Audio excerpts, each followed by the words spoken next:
ಡೆಲ್ಲಿಯಲ್ಲಿ DK ತಂತ್ರವನ್ನ ಹೆಣಿತಾ ಇದ್ದಾರೆ. ಆದರೆ ರಾಜ್ಯದಲ್ಲಿ ಸಿಎಂ ಕೂಲ್ ಆಗಿದ್ದಾರೆ. ಕೂಲ್ ಆಗಿರುವಂತಹ ಮುಖ್ಯಮಂತ್ರಿ ಸಿಎಂ ಸಿದ್ದರಾಮಯ್ಯ ರಾಜ್ಯದಲ್ಲಿ ಆರಾಮಾಗಿದ್ದಾರೆ. ಬಜೆಟ್ಗೆ ಬೇಕಾದಂತಹ ಸಿದ್ಧತೆಯನ್ನ ಸಿಎಂ ಸಿದ್ದರಾಮಯ್ಯ ನಡೆಸ್ತಾ ಇದ್ದಾರೆ. 17ನೇ ಬಾರಿ ಬಜೆಟ್ ಮಂಡಿಸುವುದಕ್ಕೆ ಎಲ್ಲಾ ತಯಾರಿಯನ್ನ ಸಿಎಂ ಸಿದ್ದರಾಮಯ್ಯ ಮಾಡಿಕೊಳ್ತಿದ್ದಾರೆ. ಫೋನ್ನಲ್ಲಿ ಮಾತನಾಡ್ತಾ ಶಕ್ತಿ ಭವನದೊಳಗೆ ಸಿಎಂ ತೆರಳಿದ್ದಾರೆ. ಶಕ್ತಿ ಭವನದಲ್ಲಿ ಸಿಎಂ ಬಜೆಟ್ ಪೂರ್ವಭಾವಿ ಸಭೆಯನ್ನ ಕರೆದಿದ್ದು ಈಗಾಗಲೇ 50 ಇಲಾಖಾವಾರು ಅಧಿಕಾರಿಗಳೊಟ್ಟಿಗೆ ಸಭೆಯನ್ನು ಕೂಡ ನಡೆಸಿದ್ದಾರೆ. ಬಜೆಟ್ ಪೂರ್ವಭಾವಿ ಸಭೆಯನ್ನ ಸಿಎಂ ಸಿದ್ದರಾಮಯ್ಯ ಕರೆದಿದ್ದು ಫೋನ್ನಲ್ಲಿ ಮಾತನಾಡಿದ ಕೂಲ್ ಆಗಿ ಎಂಟ್ರಿ ಕೊಡ್ತಾ ಇರುವಂತಹ ದೃಶ್ಯಗಳು.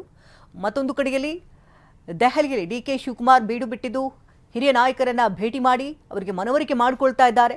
ಮುಂದೆ ಆಗಬಹುದಾದಂಥ ಬದಲಾವಣೆಗಳು, ತಮ್ಮನ್ನ ಸಿಎಂ ಮಾಡಿದ್ರೆ ಮುಂದೆ ಬರಬಹುದಾದಂಥ ಚಾಲೆಂಜಸ್ಗಳಾಗಿರಬಹುದು ಅಥವಾ ಬೆನಿಫಿಟ್ಸ್ಗಳಾಗಿರ್ಬೋದು, ಇದೆಲ್ಲದರ ಬಗ್ಗೆ ಕೂಡ ಮನವರಿಕೆ ಮಾಡಿಕೊಡೋದಕ್ಕೆ ಡಿಕೆ ಶಿವಕುಮಾರ್ ದೆಹಲಿಯಲ್ಲೇ ಬೀಡು ಬಿಟ್ಟಿದ್ದಾರೆ.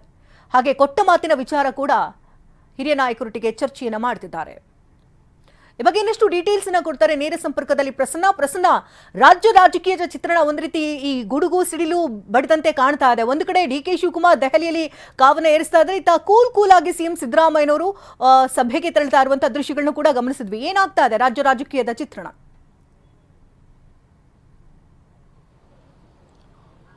ಶಕುಂತಲಾ, ಡಿಕೆ ಶಿವಕುಮಾರ್ ಅವರು ಸ್ಪಷ್ಟವಾಗಿ ಹೇಳಿದ ಹಾಗೆ ಅವರು ರಾಜಕಾರಣ ಮಾಡೋದಕ್ಕೆ ಅಂತಲೇ ದೆಹಲಿಗೆ ಹೋಗಿದ್ದಾರೆ. ದೆಹಲಿಗೆ ಹೋಗಿ ರಾಹುಲ್ ಗಾಂಧಿ ಅವರನ್ನ ಭೇಟಿ ಮಾಡುವಂತದ್ದೇ ಅವರ ಮೊದಲ ಉದ್ದೇಶವಾಗಿತ್ತು.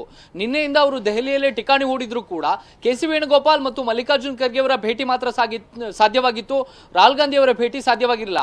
ಆದರೆ ಇವತ್ತು ಕಳೆದ ಹಲವಾರು ತಿಂಗಳುಗಳಿಂದ ಡಿಕೆ ಶಿವಕುಮಾರ್ ಅವರು ಬಯಸಿದಂತಹ ಸಮಯ ಇವತ್ತು ಸಿಕ್ಕಿದೆ. ಅದು ರಾಹುಲ್ ಗಾಂಧಿ ಅವರು, ಸೋನಿಯಾ ಗಾಂಧಿ ಮತ್ತು ಪ್ರಿಯಾಂಕಾ ಗಾಂಧಿ ಮೂವರು ಒಟ್ಟಾಗಿ ಸಿಕ್ಕಂತ ಒಂದು ಅನಿವಾರ್ಯವಾದಂತಹ ಒಂದು ಸಂದರ್ಭ ಮತ್ತು ಅದು ಡಿ.ಕೆ. ಶಿವಕುಮಾರ್ ಅವರಿಗೆ ಅಗತ್ಯವಾದಂತಹ ಸಂದರ್ಭ. ಡಿ.ಕೆ. ಶಿವಕುಮಾರ್ ಅವರು ಇವತ್ತಿಗೂ ಮನವರಿಕೆ ಮಾಡಿಕೊಡ್ಬೇಕಾಗಿರುವಂತದ್ದು ರಾಹುಲ್ ಗಾಂಧಿ ಅವರಿಗೆ ಮಾತ್ರ. ಉಳಿದಂತ ಎಲ್ಲ ನಾಯಕರಿಗೂ ಕೂಡ ತಮ್ಮ ನಾಯಕತ್ವ ಬದಲಾವಣೆಯ ವಿಚಾರಕ್ಕೆ ಸಂಬಂಧಪಟ್ಟ ಹಾಗೆ ತನ್ನ ಅನಿವಾರ್ಯತೆಯ ಬಗ್ಗೆ ಮತ್ತು ಮುಂದಿನ 2 ಲೋಕಸಭೆ ಮತ್ತು ವಿಧಾನಸಭೆ 2 ಸಾರ್ವತ್ರಿಕ ಚುನಾವಣೆಯ ಅನಿವಾರ್ಯತೆಯ ದೃಷ್ಟಿಯಿಂದ ಏನು ಬದಲಾವಣೆಗಳನ್ನ ಮಾಡಬಹುದು ಅನ್ನೋ ಬಗ್ಗೆ ಅವರು ಉಳಿದ ಎಲ್ಲ ನಾಯಕರಿಗೂ ಕೂಡ ಮನವರಿಕೆ ಮಾಡಿಕೊಟ್ಟಿದ್ದಾರೆ. ಆದರೆ ರಾಹುಲ್ ಗಾಂಧಿ ಅವರ ಭೇಟಿ ಮಾತ್ರ ಇದುವರೆಗೂ ಸಾಧ್ಯವಾಗಿರಲಿಲ್ಲ. ಇವತ್ತು ಅಸ್ಸಾಂನ ಚುನಾವಣೆಯ ಕಾರಣಕ್ಕೋ ಅಥವಾ ಬೇರೆ ನೆಪವನ್ನ ಒಡ್ಡಿ ಅವರು ರಾಹುಲ್ ಗಾಂಧಿ ಅವರನ್ನ ಭೇಟಿ ಮಾಡಿದ್ದಾರೆ. ಅಲ್ಲಿ ಒಂದಷ್ಟು ಕಾಲ, ಅರ್ಧ ಗಂಟೆಗೂ ಹೆಚ್ಚು ಕಾಲ ಚರ್ಚೆಯಾಗಿದೆ.